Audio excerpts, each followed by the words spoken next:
Morning. Welcome to another, I'm going to say fairly quick lesson here. Just reviewing the concept of overlap that I touched on the very first lesson. I'm going to use those little cubes there. So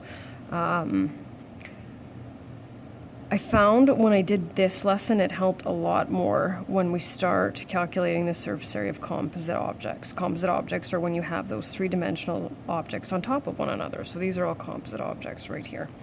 And I do have some toys to be able to help you out with that. So here, and of course they're not exactly drawn to scale, but there's my rectangular prism, and there's my cylinder on top of it, right? So you can clearly see what we want to deal with here is the overlap. And so that is the area in between when the cylinder is on top of the rectangular prism. That will not be covered, okay? And you can see, so obviously we're going to calculate this, but we're also going to double it because it covers the same area on the rectangular prism. So the instructions, since you can't read them all, say for each of the following composite objects, identify the shape that creates the overlap and calculate the total area of overlap to one decimal place. So we want to see what the shape will be a two-dimensional object. It'll either be a square, a rectangle, a circle, or a triangle. You can see by what I've already done, it's going to be a circle. So that's the first thing I'm going to do. And I'm boxing it just because that's what I'm looking for, right? And so then what we're interested now in is the overlap. And so we're going to go 2, because we have 2 circles, right? And the formula for the area of a circle is pi r squared.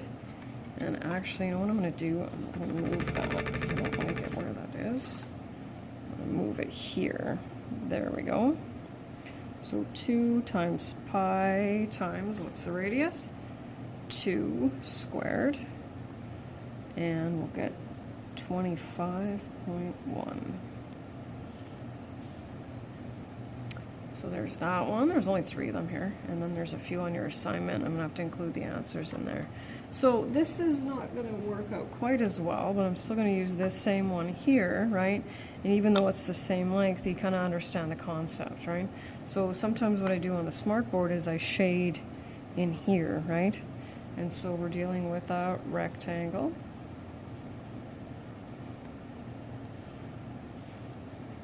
And so we want for our overlap will be 2 again, okay? And it's almost always 2. There. So 2, and whether you go length times width or base times height. And so this is sometimes the tricky part for some students, is to determine what the dimensions of that rectangle are. Because you can't just pick any dimensions, right? So I'm just going to give you a couple of seconds to take a look at that.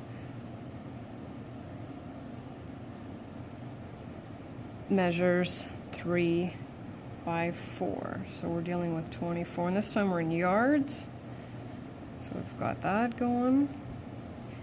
And last but not least, and this one I like, this one I can do fairly well.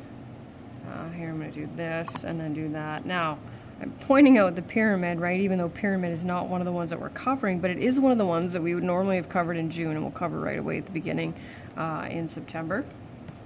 But we aren't going to calculate the surface area of that, even though you can look at it and determine that it's not going to be that difficult, right?